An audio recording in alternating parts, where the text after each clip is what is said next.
Good evening. Hello. Welcome. We are so delighted to have each and every one of you here. And from the energy in the room, it sounds like there's a lot of great conversations happening, which is so much a part of the energy that we wish to share. It's all about the stories that we share with one another. And we appreciate that you're part of our story this evening and really throughout the course of where CRISPAZ has been and where CRISPAZ is going. So thank you for being here. We're going to begin with an invocation, and prior to that, a song to bring us together. So I'd like to introduce Francisco Herrera, who is going to lead a song as we gather.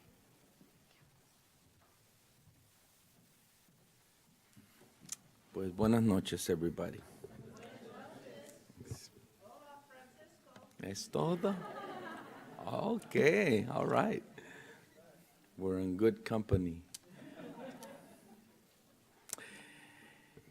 And so,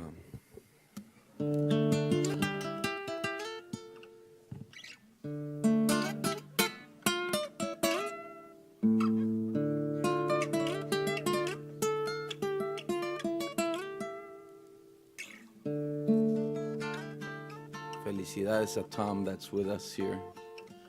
Let's give him an applause in sign language for Tom Smolich, our good brother. Gracias, Tomás, por todos esos años, días y noches y horas. La tierra es como mi madre,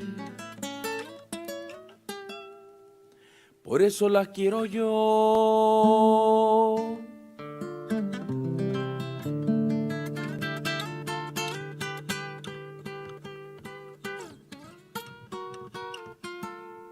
La riego cuando ella tiene sed,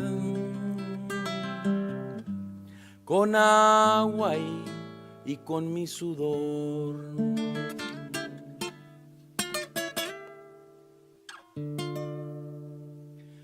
Le canto desde la selva,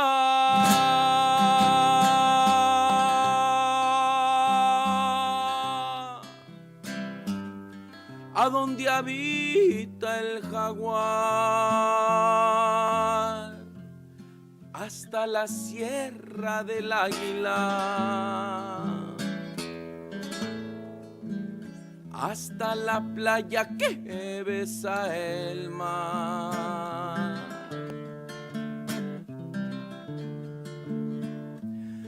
América,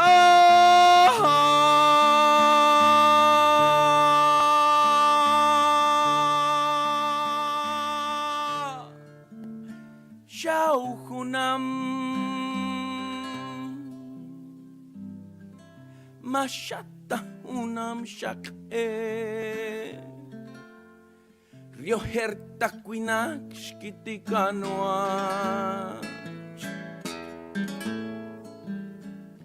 Shahun shkivan siwan tinimit.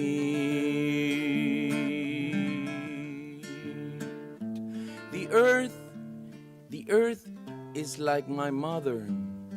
That's why I love her. I quench her thirst with water and with my sweat. I sing to her from the mountains of the jaguar to the forest of the eagle, to the sands that kiss the beach. America is a continent and not just one country, because the Indian planted it and unites it with her root. So 3 languages here, 2 European languages, English and Spanish, 1 American language, Maya Quiche from Guatemala. Thank you, CRISPAZ, for all the work you do for El Salvador, Central America. America,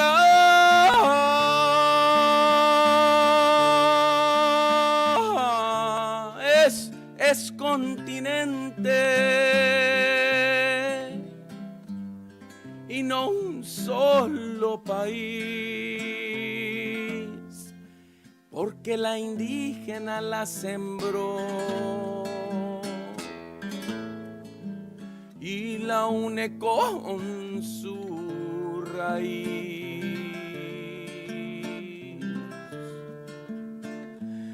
América,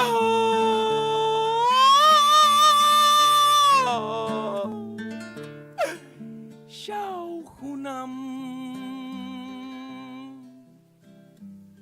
Mashata Hunam Shak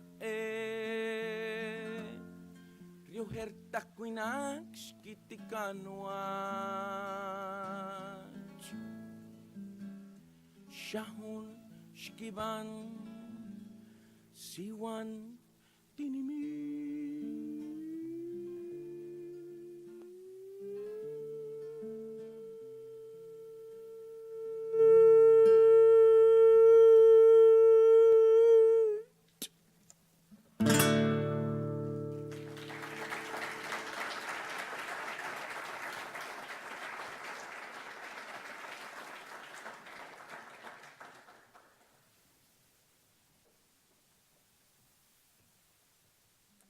Thank you, Francisco.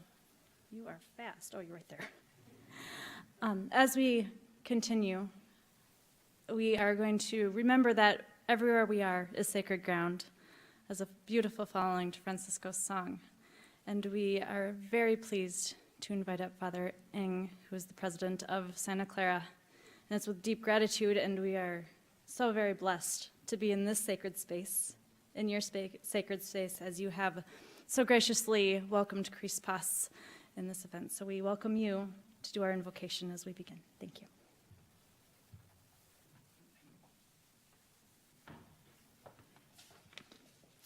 Good evening, everyone, and special welcome to Santa Clara University. We have a long history of cooperation with CRISPAZ through our Casa de la Solidaridad in El Salvador, which we just resumed operation, announcing that yesterday. So, yeah, good news. So,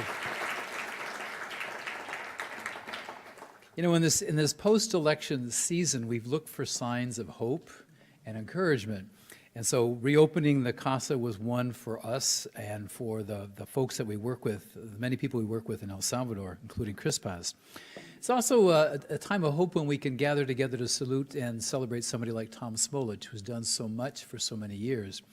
It's a sign that we can look forward to somebody who talks about uniting people, bringing them together, and then serving others in a way that's very heartfelt and very deep. So we're going to begin our celebration with a prayer asking for God's blessing, both on Tom and then all of us gathered here tonight. God, our Creator, bless our gathering of all who come before you with a hope and the will to bring peace to those most in need. Bless especially our honoree, Tom Smolich, who sees you so clearly in the people he serves, whose vision of peace is expansive, inclusive, and active. We ask you to watch over him and his mission to your people. May Tom continue to find in you all that is needed to assist him on his journey of being Christ to others. Good and gracious God, we thank you for the gift of CRISPAZ and its remarkable work. The members of CRISPAZ model what it means to be peacemakers in a troubled world. We thank you for the many blessings you have bestowed on all present here. May we be good stewards of your goodness and do your work in the world. We pray this in your name, Padre, Hijo, y Espíritu Santo. Amen. Thank you.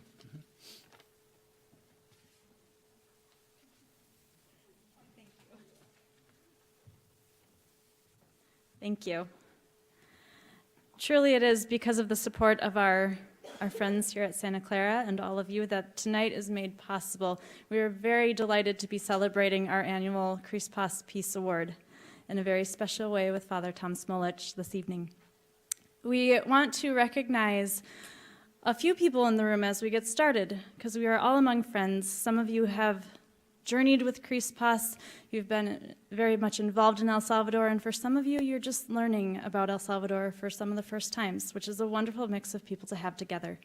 So I'd like to invite, first of all, our board members to stand so you can see who are around the room that can have answers to questions you might have. So if you have any questions, these are the folks that would be more than happy to share about who CRISPAZ is. There's another group in this room that is very important to recognize as well. We'd invite all of those of you who have traveled through CRISPAZ on a delegation to please stand as well.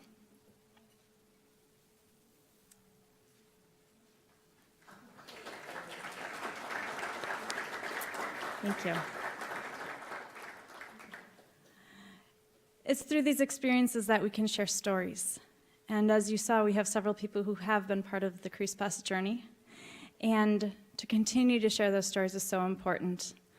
Before we present the award to Father Tom Smolich, we'd like to share a little bit more about who CRISPAZ is for those of you who might just be encountering us for the first time. And I'd like to invite Francisco Mena, who is our executive director, to come and share some of who we are as CRISPAZ.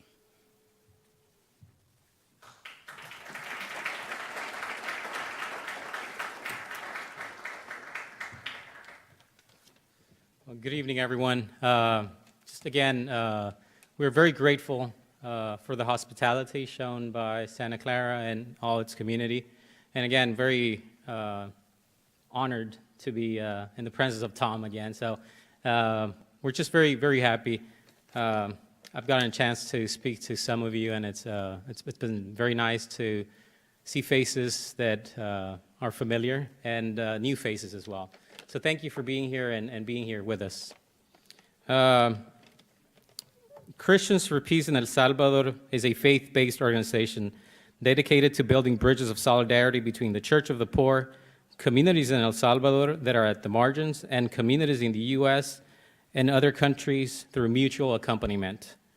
Our work is inspired by the legacy left to us by the martyrs of El Salvador to work for peace with justice.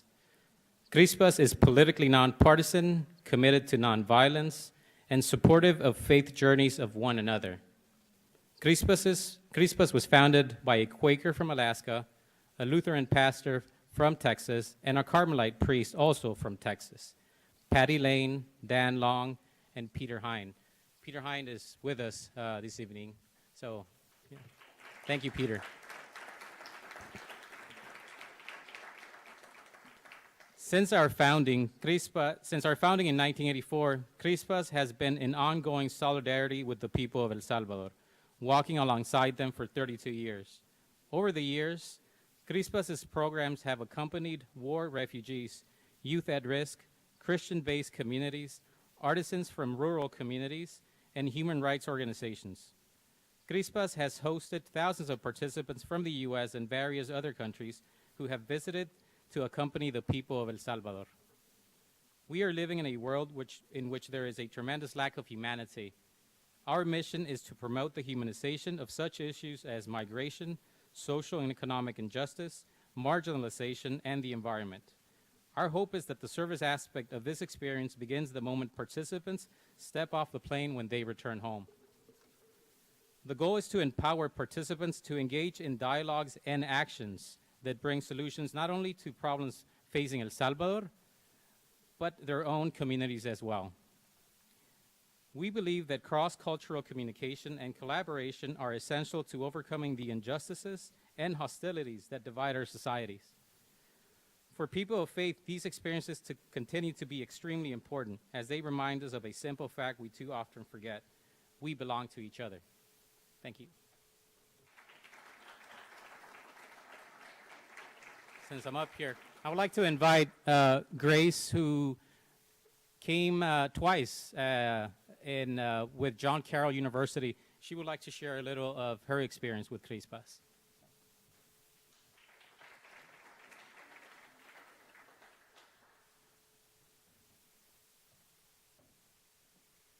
Hi, thank you, Francisco, for having me tonight. Well, at John Carroll University, I was lucky enough to participate in 2 delegations with CRISPAZ. The first, my freshman year, and the second, my senior year.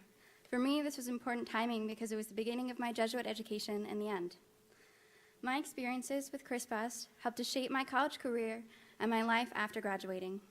CRISPAZ's delegations give students an opportunity to engage in the world outside their campuses.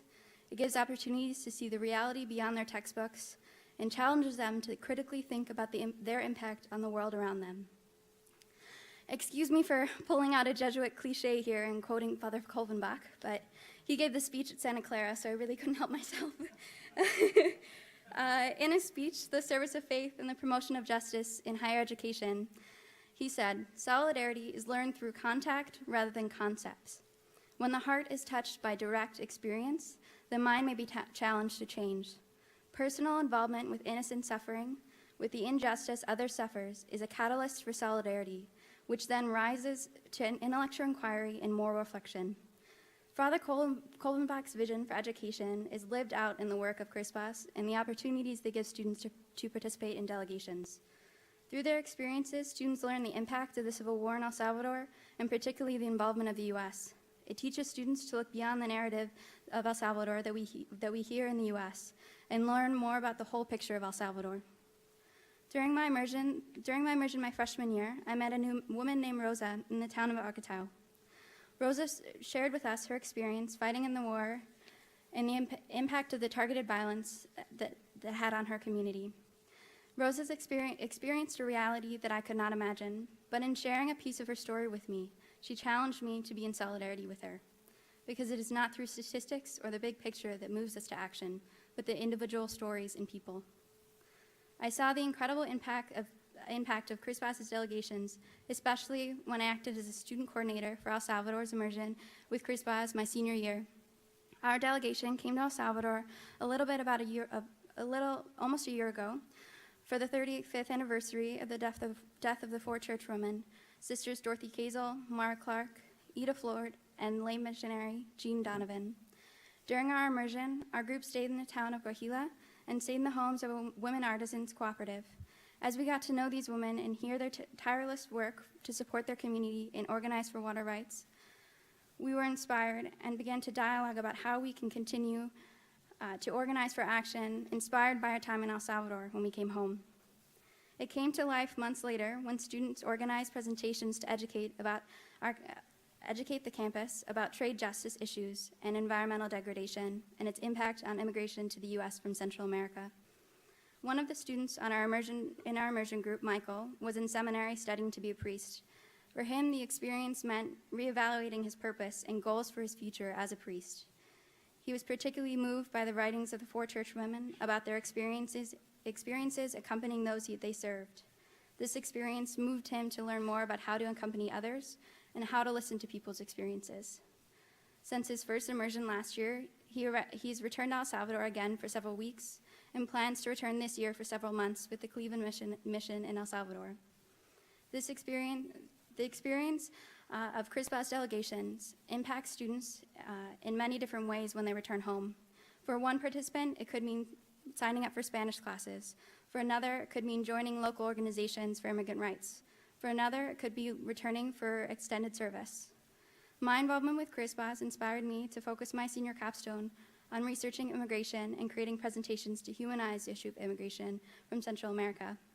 My experience with CRISPAZ brought me here, where I am today as a Jesuit volunteer and engaging in direct action. I was inspired to seek out more opportunities to learn about injustice and how to accompany people experiencing injustice. CRISPAZ teaches us to be in solidarity with Salvadorans, particularly those we meet and build relationships with. CRISPAZ teaches us that love is a verb. It requires constant action and does not stop when times get tough. I've had the privilege to experience and see the impact of these delegations on students and on the colleges that they attend. Now more than ever, we are called to support CRISPAZ and the delegations from U.S. schools, just like this one. Thank you.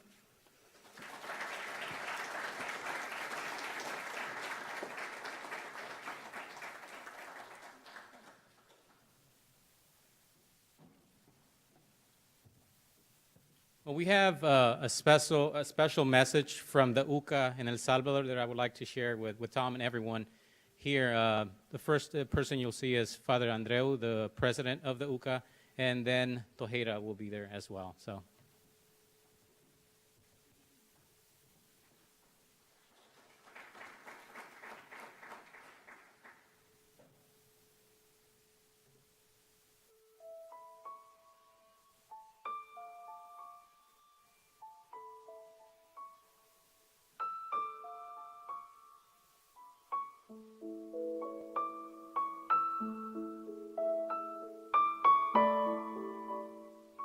Estimado Tom, es un gran gusto poderte saludar y felicitarte por este reconocimiento a la paz de la organización CRISPAZ, porque realmente me parece que es un reconocimiento muy bien merecido. Tú has tenido que ver mucho con el trabajo de CRISPAZ, lo has impulsado por muchos años. Además, eres una persona que has mostrado un gran cariño al Salvador, que has querido que muchas personas conozcan el trabajo y la vida de los salvadoreños y salvadoreñas. Recuerdo muy bien cuando se tuvo que decidir acerca de los centros de teología de la CEPAL y que tú viniste a hacer la visita al Salvador, las pláticas que tuvimos, y yo observé el enorme cariño que tú tienes para el pueblo salvadoreño y cómo tú valorabas que la experiencia de un estudiante jesuita en El Salvador podría ser muy provechosa para su formación como sacerdote al conocer la vida de la iglesia, las comunidades de base y todo el compromiso de los cristianos salvadoreños. Lo primero es felicitarte, Tom, y no solo porque te estén dando un reconocimiento, sino por todo el trabajo y la solidaridad que has tenido con América Latina. Creo que eres una persona que sabe unir no solamente en la amistad a los pueblos, sino unirlos en las expectativas de futuro, unirlos en el deseo de justicia social, unirlos en definitiva en esa hermandad profunda que en nosotros brota de nuestro espíritu religioso y en la humanidad en general brota de sentirnos parte de una misma especie con responsabilidades unos con otros. Te lo agradecemos y queremos estar de alguna manera presente contigo desde la UCA del Salvador, desde el pueblo salvadoreño, desde todos los que agradecemos esa labor de puente que has hecho a través de CRISPAZ.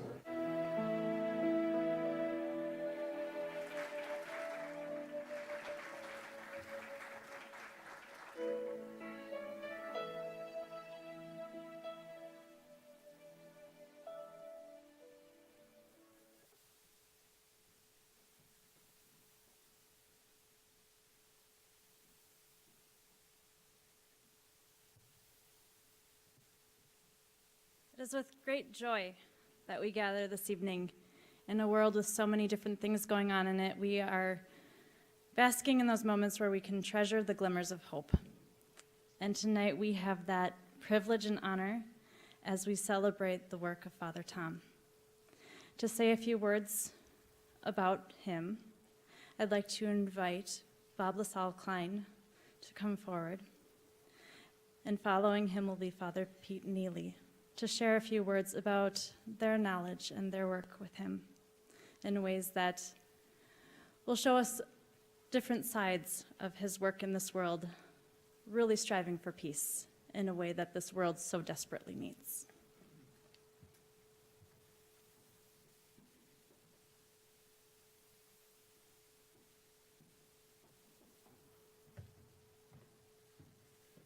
What a joy and pleasure to be with you tonight.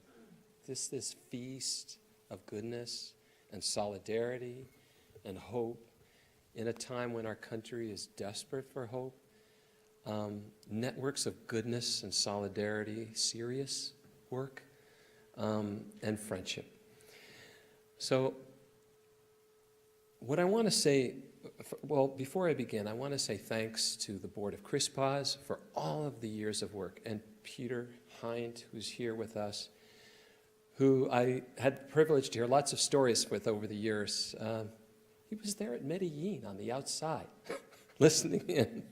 There, he's been at all these important events. So thank you, Peter, for CRISPAZ, and thank you to the board of CRISPAZ for this great work. And Mike Ng, I want to say thanks to you for supporting the CASA, for your open heart for the students that care about these things, and for sometimes taking risks. We understand that reopening the CASA involves risk. I was last week with people from all over the country. There were lots of presidents and people there at the ISN in Washington, and everybody was waiting to see what Santa Clara did. So you are leading, and there's a risk to leadership. So we thank you, and we bless you. And I also thank you for caring about my daughter, who just graduated from here.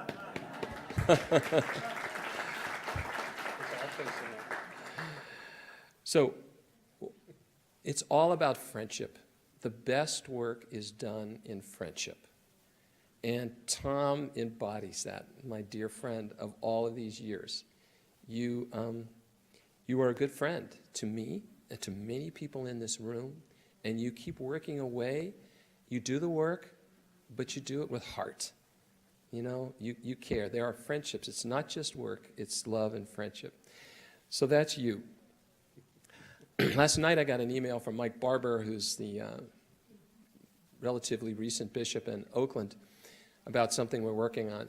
And I wrote back to him and I said, Mike, we're about to be tested here. We are going to be tested if Trump follows through. And it's in times of testing, you find out who people are. And so God will give us the grace. And God has given us Tom, and God has given us each other. So let's take care of each other and do the best we can under the circumstances. So I have some pictures to show you about Tom. There's Tommy Boy with a big smile on his face. And he's our honoree tonight. Now, once upon a time, in a long and faraway place, Tom had hair. And there you can see it, our novitiate class. I couldn't find a novitiate picture, but here they are at the juniorate. And Tom has long flowing locks. Third from the left. Now, I have to look because I can't see it here. Eventually, Tom was ordained and went to Dolores Mission. And at Dolores Mission, they didn't have enough money. And Tom was in charge of Home Bay Industries for a time, and I think this is where he discovered his geist as a businessman. Yes, that's you, MBA classmates. I know you're here. And, it's so rare to find people in justice who can count. And Tom is one of those. And so one day, they were saying, we got to raise $150,000. How are we going to do it? So he and Greg Boyle were sitting around the living room, and there was an ad in the LA Times for people to go on Jeopardy. Well, I sat through many Jeopardy sessions with Tom, and he would get all the answers. I mean, I wouldn't even try. And plus, you got to do that reversal thing with the question. So, he could do that very quickly. So he went on Jeopardy, and unfortunately, the first round, he lost. But Father Tom had his protectors out there, and somebody noticed that they had given credit to the guy who won for an answer that was wrong. And the station was assailed with phone calls, an outrage that Father Tom had not won. So he was given a second chance, and he won 3 straight times. $39,802.20. So this is the two sides of Tom. Now, that's one side. While Tom was at Dolores Mission, we have a table here from the Oakland Catholic Worker 30 years ago. I helped start a group that, the Oakland Catholic Worker, and we received migrants on the Underground Railroad from El Salvador and Guatemala. And Barbara, would you raise your hand? Barbara Zavala, survivor of one of the biggest massacres in Salvador's history, a migrant. She won a big asylum case, has 8 grandchildren, and 8 children and many grandchildren. See, they're not going to let me get away with anything here. And her brother came to me and said, my cousin has been assassinated. My wife is going to die soon. Can you get her out of the country? So I went to my friends at Dolores Mission, the Jesuits there, and I won't mention any names, but his initials are Mike Kennedy. And said, Mike, how do I get him in the country? So the Jesuits in their network explained to me how you get a person into the country. So we arrived at the border, and yes, 20 years ago, I did commit a crime, and we got her across the border and with the 4 kids. My wife filled the kids with Kahlua and coffee syrup. Fortunately, they didn't die. They all passed out, and they are now citizens of the United States, and won a big asylum case. So where did we meet? Well, we met at Dolores Mission, where my buddy Tom met us. So, they remember him. We walked in the door, and I said, do you remember him? She said, yeah, I remember him. The point here is, presidents and heads of stuff here, we know that we have to remember people's names. But when Barbara Zavala remembers your name, it matters, right? That's different. So, Tom went on to greater things, to be Uncle Tom. And here you see many pictures of him. He was my best man at my wedding. He had to get a little permission for that. Can I do that? Yeah, why not? He baptized he was a godfather, first child, and baptized our second 2. Been here at many family events. Shows up, lots of fun. And I think you'll see a picture of Peter Pabst in there with a beard.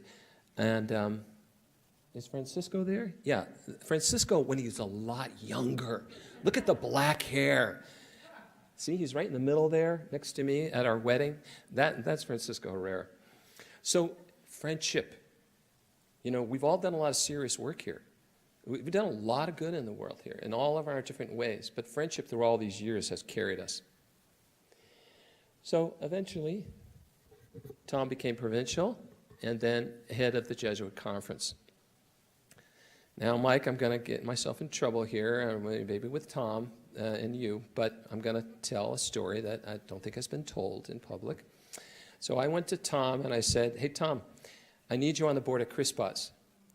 My CRISPAZ fellows will remember that we had a difficult time in the history of the organization at one point, and we needed a little more skill. So I went to Tom. I said, Tom, I need you on the board of CRISPAZ. Will you do it? And he goes, well, I've been asked to be on the board of Santa Clara, and I have to choose between the 2. And I said, come on, Tom, Santa Clara. CRISPAZ is different, do something different, and you'll get to know Sobrino, and you'll be in El Salvador, and you'll know the Jesuits better. He said, I'm in. Sorry, Mike. So he came to El Salvador, and, I spent a lot of my life in El Salvador, right, going back and forth, By that point, I was 20 years in. Tom shows up. He'd been a couple of times.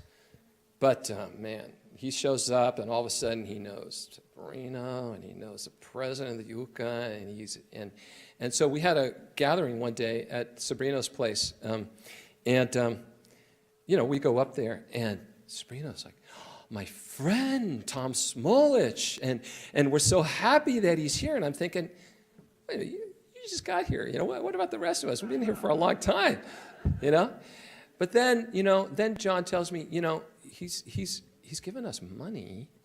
He's supporting us. He's like the head of the Jesuits in the United States, and he's coming through for us. And by the way, I think he'd be a great pick for general, don't you? I said, okay. Yeah, right. You ducked that bullet. So what that showed me was they don't make this up. You got to come through. You got to do real things to get that kind of gravitas. And that's what Tom was doing. He was coming through. So he joined the board of CRISPAZ, and he did good work for us. And then he got sent to Rome. So I'll finish with this story. And again, I'm not working for any of you, so nobody can fire me. I get in trouble for telling stories. Maybe Jerry will beat up on me later, but I'll tell you, the way I was hearing it, you know, I'm sort of maybe one of the whisperers here. I listen, you know, and I hear, and I don't repeat things. So what I was hearing from my dear friend Tom is, you know, I'm really kind of scared of this thing. You know, I'm going to go to Rome. All my friends are going to forget me. I'm going to live in this horrible thing that they call those Roman communities. And it's going to break my heart. And I'm going to go because I want to do the mission. I want to give it all, but I'm scared as heck to go. And so I happen to be in Rome. I'm not, rather in Germany that summer, working on my German, An Eternal Quest for Every Theologian. And I said, okay, I'm coming down. Your first weekend there, I'm coming down. So I went down to Rome to see Tommy Boy, and we had a great time, and he says, hey, you know, you wrote this book on the Jesuit martyrs, you want to give it to the general? Yeah, great. Okay, so he makes a little meeting with the general, and then the general likes the book. He says, hey, let's have lunch. So we sit down to lunch. So here's what Tom does to me in front of the general of the Society of Jesus. The day before, we had been at the Jesuit church.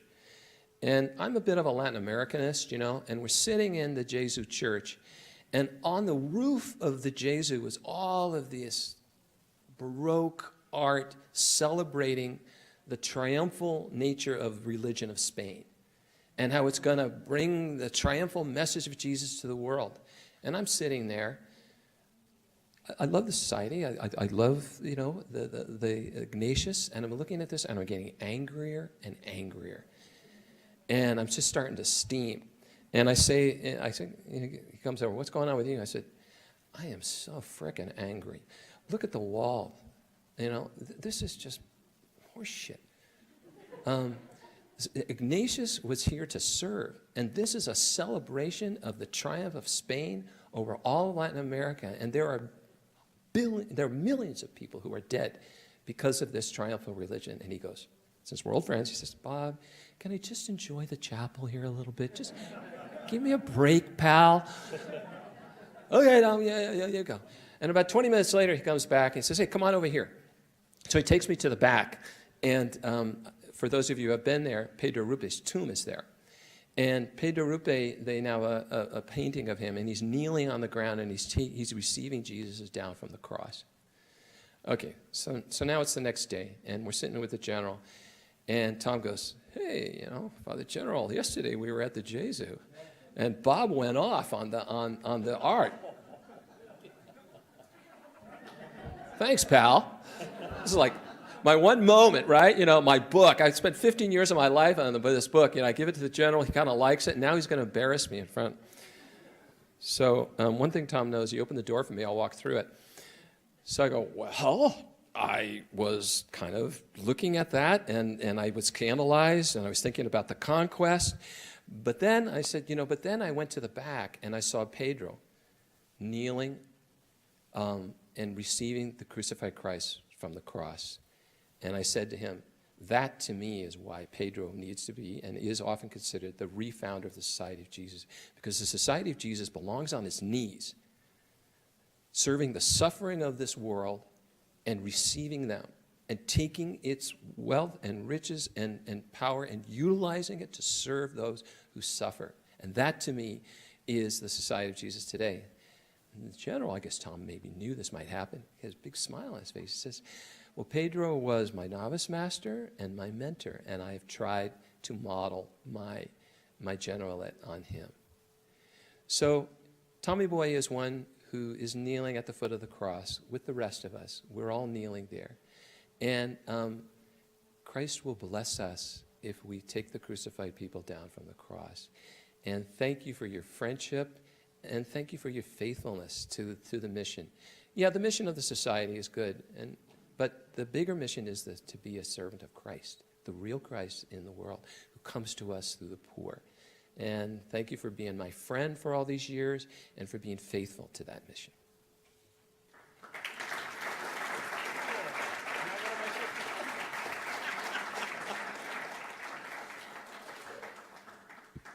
Okay, so now little, what do you call it, a cleanup batter? Using the baseball terms, because most of my stuff, this is one of the things when you work with CRISPAZ, and especially working in Latin America, a lot of times when we don't coordinate our talks with one with the other, I end up repeating what we just said. Everything that Bob said, absolutely true. But because people who know me know that 2 minutes is not going to do it. And I know everybody out there is kind of tired and saying, let's move this thing along.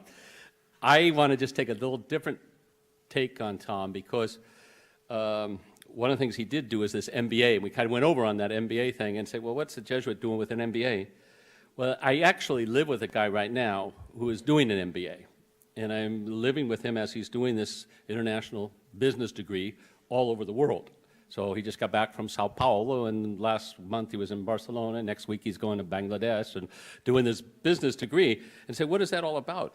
Well, one of the things really is the service of the church through this vision that's much bigger than what we are right now. I think Tom, when he came back with that kind of experience of being able to organize things, being able to do all these details, pull these things together with a vision that's really rooted in the gospel, and like Bob says, in his love for people. So he takes that, and Tom is a man who, yeah, he takes risks. When I lived with him in Dolores Mission some 20-something years ago, I said, Tom, that's not a good idea. I wouldn't do that. And, oh, it's going to be a mistake. So what? Let's go on, you know? And he went off and did it. Then he started things as provincial, left and right. And don't think starting something in the Society of Jesus is an easy thing to do, because we like tradition. You know, 225 years, 125 years. I mean, St. Ignatius High School in San Francisco, well, it's not a high school anymore, whatever it is now, it's prep school, you know. But I mean, we're tradition. And Tom comes in and he says, you know, the church isn't there anymore. But if you've been reading anything lately about globalization, about the markets in the world, about all these companies, they're not waiting. Where I live down in Nogales on the border, we have companies coming in and going out and business going all, and they don't worry about borders or lines or anything like that. They're innovators. They're moving, and this is where the church needs to be today. The Society of Jesus needs today. We've got to take those risks. We've got to go out there where the people are. And I think I said I don't want to go onto a long spiel about it, because I think Tom's dedication, you see it, you just saw it with Bob's stuff. But I think when you listen to Ignatius, you know, he shakes you from your comfortable existence and pushes you into those prickly hard edges, seeking the inequalities in humanity, these things that surround us. We try to dodge them. We try to go another way. We get hurried in our distractions. We got an important meeting. We got conferences. I think Tom, in all of his stuff that he does, he knows how to take time out for the person that's sitting in front of him. He's dealing with million-dollar budgets and all kinds of people, but he knows how to take that time out in the middle. Because Ignatius forces us to look at the injustice through the lens of our own inaction. It becomes a stinging place. It's an uncomfortable place. Because Ignatius ruins all our excuses. I can't do that. Oh, no, not me, somebody else. And I think this is really echoed by this guy named Francis over in Rome. I mean, if you don't go on his, every day he says Mass over there, and he gives you a new take on Scripture on his website. 3 minutes. Homily's 3 minutes, right? And so it's a real challenge for me. But I mean, you've got to move it down to those 3 minutes, and it's so well done. Because his thing on who is my brother? Who is my brother? It's, you know, what does he say? He says, no amount of peace building will be able to last. Not will harmony, happiness be attained in a society that ignores, pushes to the margin, or excludes part of itself. It loses something essential. We must never, never allow the throwaway culture to enter our hearts. No one is disposable. And that's my man in Rome. And I think this is the guy that Tom, in that great picture, I'm going to get one of those and put it up on my wall, because this is Tom talking to this guy and having this relationship personal relationship. Because you can read all you want about Tom on the internet. I mean, there's Wikipedia him, Google him, you get all this information, more than you want, okay? But I will echo the same thing, because Tom, for me, has been a great friend. He's been a really sane person in the middle of a crazy jobs that I've had for the last couple of years, on the margins, where, I become too involved in stuff. Tom, as president of the Jesuit Conference in Washington, D.C., as, all these provincial jobs, always knew how to take time out to take care of himself. And he modeled what we say. I mean, as a superior community, I always have to do, you got to take your vacation, you got to do your retreat, you got to do that. And they don't do it because we're all too busy. We're saving the world.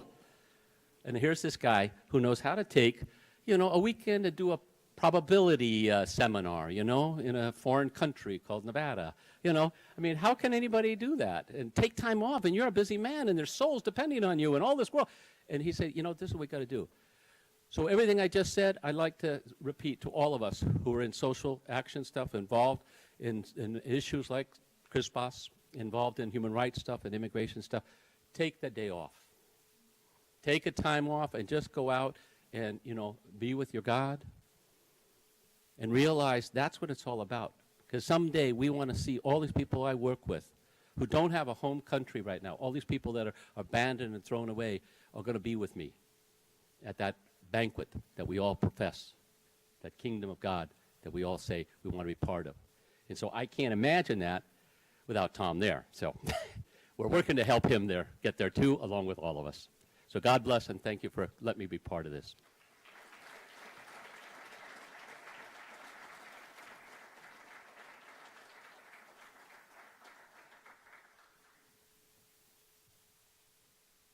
And now we are very pleased to be able to welcome Father Peter Hind, who is one of our original founders for CRISPAZ, to present the award to Father Tom.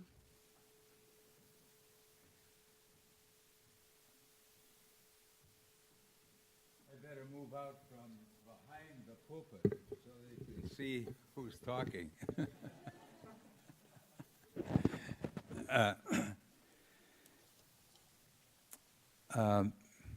I want to thank Father Eng and the faculty and board of directors here at Santa Clara for this invitation and for hosting us, and particularly for that decision, that great decision they just made and that was announced. And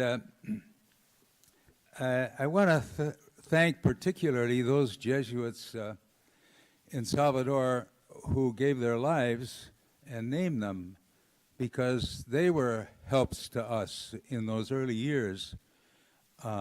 Ignacio Ellacuria, Ignacio Martin Barreau, Juan Ramon Moreno, and Joaquin Lopez y Lopez, Armando Lopez. Who did I miss? Segundo Montes, yeah. Because they were receiving our delegations at different times, to help us understand what was going on in Salvador. And our particular interest was to know what U.S. policy was doing in Salvador, because we knew that the devastation that was going on in Latin America was due in great part to North American policy, both economic and political and military.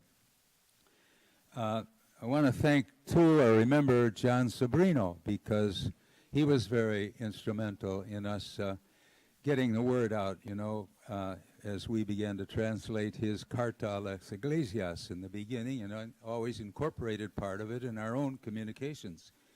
And then Dean Brackley, who showed us what solidarity is, should be from North America to people suffering like the people of Salvador. And Tom, it's a great privilege for me to be asked to give you this award in the name of an organization you served for 6 of the most difficult years and in your busy life, and you helped us carry through to some very good years. And we hope that we can continue with that success that we've had recently due to your work with us. I thought before asking Tom to come up that I'd explain, it's kind of odd that the Jesuits would have, or I'd be asked as a Carmelite to, in a Jesuit university to give an award to a Jesuit. But you have to know that I'm a clandestine Jesuit. In novitiate in the Carmelites, I was given the name of Canisius. Now, there's a good Jesuit name, Peter Canisius. And I took the name Peter to simplify things when I went to Latin America, but I was known as Canisius up until 1965. And since that time, I've been Peter or Pedro. That was kind of a consolation because in 1946, I was refused entry to Santa Clara. And I was talking to the priest that was recommended to me by a chaplain, on Okinawa, come back and see this priest, he'll get you in. And he says, you're too late, he says. Our lineup for GIs that want to get in, this is July 46. The lineup to get into Santa Clara was longer than the student body. He says, I can't get you in. And so, well, I wound up with the Carmelites, being a clandestine Jesuit, I guess. But I always looked, traveling through Latin America, as on several occasions we'd always look for the Jesuit CIAS centers. And there's an interesting sigla, as we say in Spanish, CIAS. The Jesuit Centros de Investigación y Acción Social, CIAS centers, So we always looked those up because they always did the study of the national reality, on the basis of which then we could understand what the U.S. policy was doing in those countries, And so that was so important to us. Well, Tom, after you received the award, where's Tom? Come on.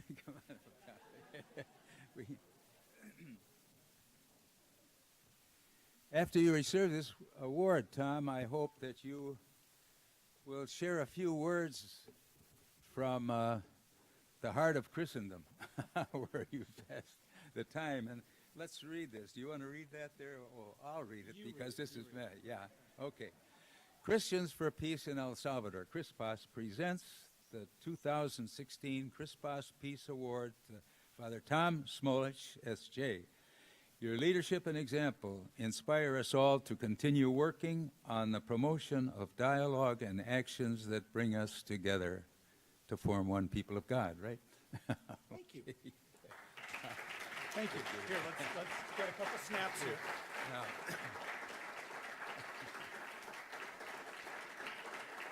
Thank you. You take Peter, over. thank you. Very nice. Thanks. Thank you. Do I talk now? Great. 2 minutes. Thank you. Muchísimas gracias. I'm moved more than I thought I was going to be moved by this whole thing. So let me say a few thank yous and make a couple of comments. I want to thank all of you for being here tonight, obviously.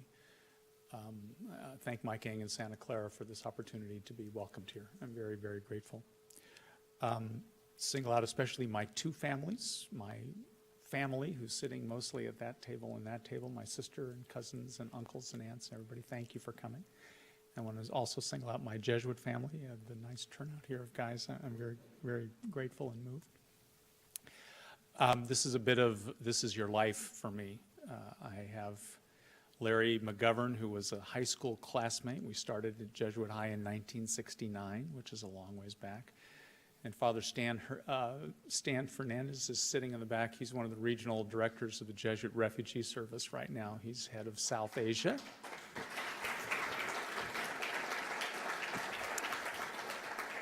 And a lot of stops in between. So I want to thank all of you for taking the time to come this evening to, not for me, it's for CRISPAZ, for what we believe in terms of our world and being builders of peace. As I was reflecting a little bit on this evening, I realized how much El Salvador and my current assignment with the Jesuit Refugee Service have been intertwined, and CRISPAZ has been very much part of that. My first visit to El Salvador was in 1987, when the Civil War was still going on there, and Jesuit Refugee Service was working in El Salvador. I stayed in a parish with Dick Howard. Some of you know Dick, who was the organizer of JRS El Salvador at that time, and got my first insight into what was going on there. I didn't get back all that often after that, but it always had remained a place in my heart.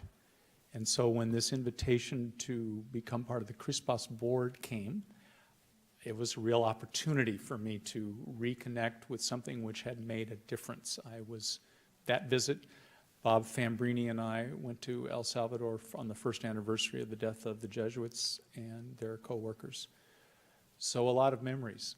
And I have to say, whatever I may have contributed to CRISPAZ, as is always true, I received much more from the people that we met, the visits that we made, the stories that we heard, people talking about what had happened and what they were doing and what they hoped to do. And I realized that was one of the best preparations that I could have had to be doing the job I'm doing now at JRS, because it was an opportunity to experience, to listen to people and to walk with people and to hear what was going on in their lives. So seeing all of you here in this event just brings a whole slew of stuff together for me, and in that sense I'm really grateful. I told Francisco, when they wanted to give me this award, I said, I'm not worthy. I don't belong on that list, and I still don't think I do. I think I'm, as we used to say at Stanford, I was the admissions mistake. I feel like the admissions mistake on this list, but I'm going to trust that somebody thinks I belong on this list and be grateful for that. I think it's an award for peace, and the group is Christians for Peace in El Salvador. So what do we, CRISPAZ, what do we, JRS, what do we, as men and women who believe in peace, what can we offer in this very complicated world? I think there's something which is right in the mission statement of CRISPAZ. It's also in what JRS does. It's that word accompaniment. And accompaniment, I think, is a very special word because it says when you accompany somebody, you walk with them. You hear their story. You listen to what they have to say.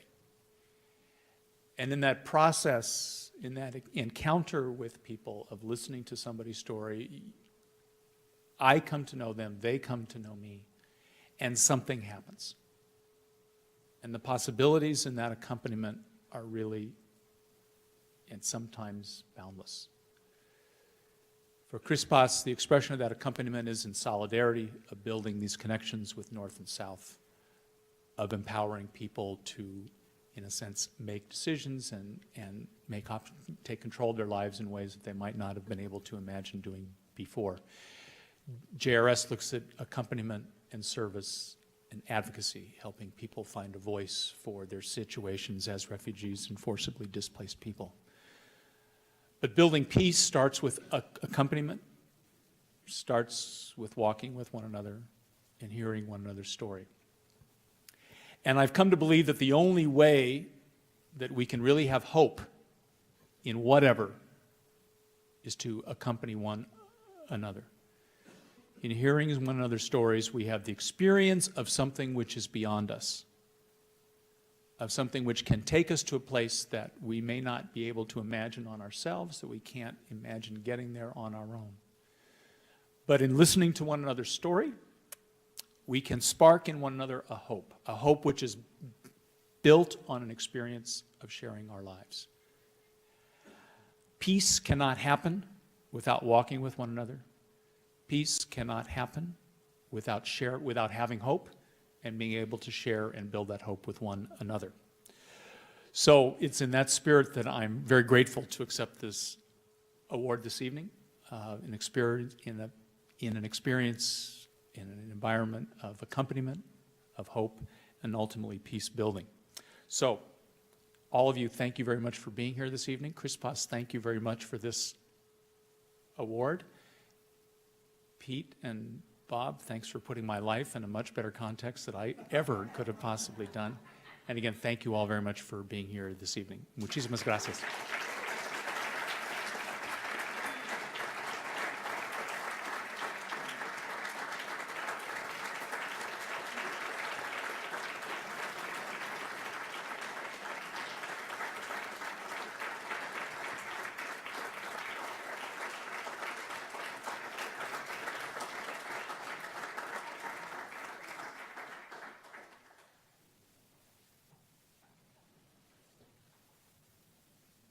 Well, as we get near to the end of our event, again, just want to say congratulations and thank Tom. Also, just express our deep gratitude to the entire Santa Clara family, Santa Clara University family, Santa Clara as well, the neighborhood. But thank you, really. There are just no words to express the gratitude that we feel for the way that you've hosted us. So before I finish, I do want to send a shout out to our staff and some board members that are watching the live stream. I wish they all could be here with us. So just want to say hi to them. My wife is also watching from El Salvador. My mother, who's probably watching as well, and my aunt. So just, like we said, this is a family thing. So just thank you to all of you, each of you. I know some of you have had to drive a couple hours to get here and traffic was bad, but just really, we truly appreciate you being here with us this evening. Thank you.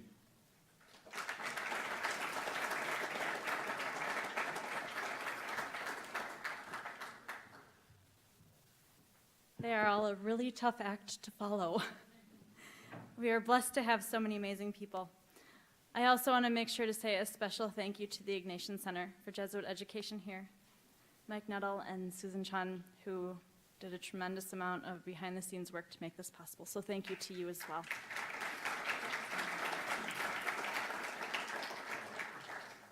So now we come to the conclusion of our evening. We have just a little left with a closing prayer and a beautiful song. But I do want to say thank you in a very special way to each and every one of you for being here. As Father Tom talked about accompaniment, you are with us in that spirit of your presence being here, sharing these stories together. So thank you to each and every one of you for helping make this possible, for walking with us and continuing that journey with us. We truly appreciate it. And one small housekeeping piece. If you'll notice in the centers of your tables, there's the beautiful handmade work. I do just want to make a very quick announcement that if anyone is interested in those beautiful pieces of artwork that have been handmade by the communities that CRISPAZ is in a solidarity with and accompanying throughout our time in El Salvador, those will be in the back or on the tables. So if you have questions, feel free to grab one of the staff members. Announcement aside, genuinely, thank you for being here this evening. We hope you had a good evening and we enjoyed celebrating with you and celebrating with Father Tom. So you definitely were not on the mistake list. We are truly, truly grateful for your walking with us in this journey we call life. So I now am happy to introduce Ana Maria Pineda, who is here as faculty at Santa Clara. She's also part of our board, to conclude with a closing prayer, and we will finish with a beautiful song from Francisco. Thank you again. Have a great evening.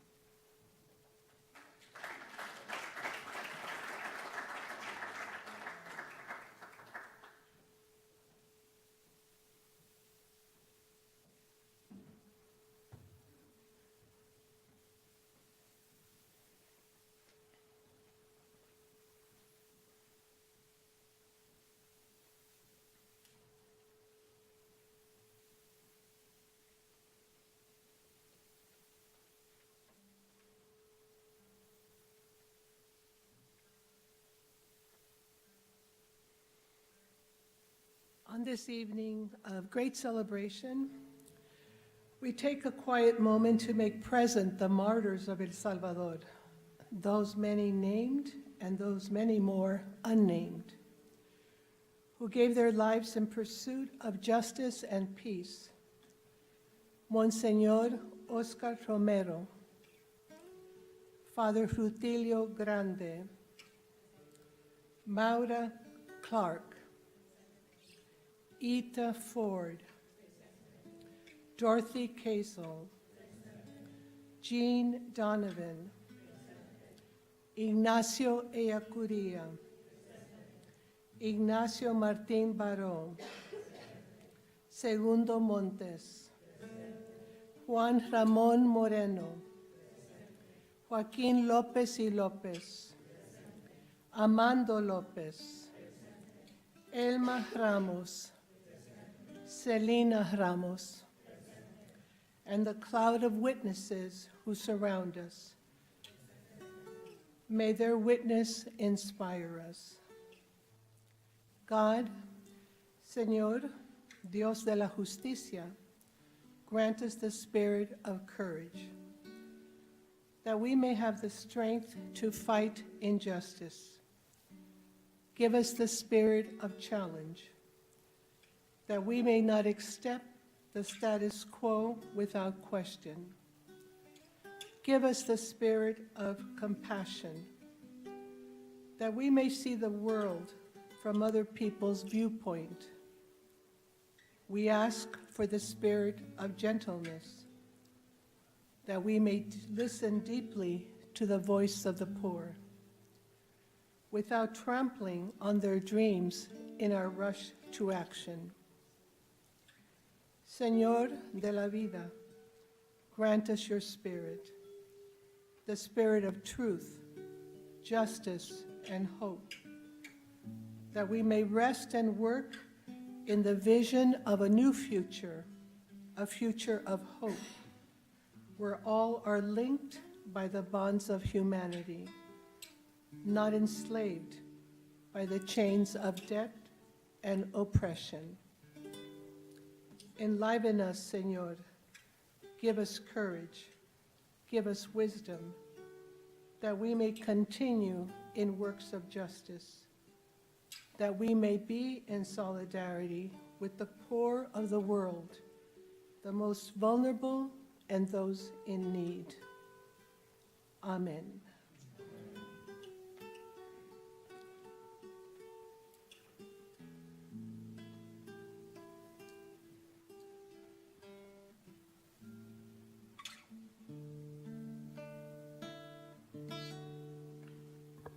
Cuando el pobre crea en el pobre, ya podremos cantar libertad.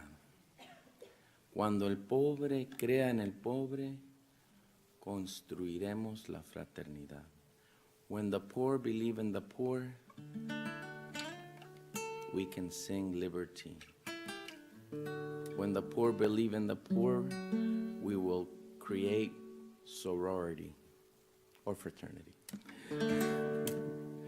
Cuando el pobre crea en el pobre, ya podremos cantar libertad. Cuando el pobre crea en el pobre, construiremos la fraternidad. All right, try it with me. I know this is Spanish 305B4, conversational. Let's see, cuando el pobre crea en el pobre, ya podremos cantar libertad. Cuando el pobre crea en el pobre, construiremos la fraternidad. Ready? If you could say it, you could sing it. Órale. Cuando el pobre crea en el pobre, ya podremos cantar libertad. Cuando el pobre crea en el pobre, construiremos la fraternidad. This is the recessional song of the Salvadoran popular mass. a mass, a lyrics, a song for which many people gave their lives. Y hasta luego, mis hermanos, que la misa terminó. Ya escuchamos lo que Dios nos habló. Gracias, Tom. Ahora sí ya estamos claros, ya podemos caminar. La tarea debemos empezar. ¡Órale!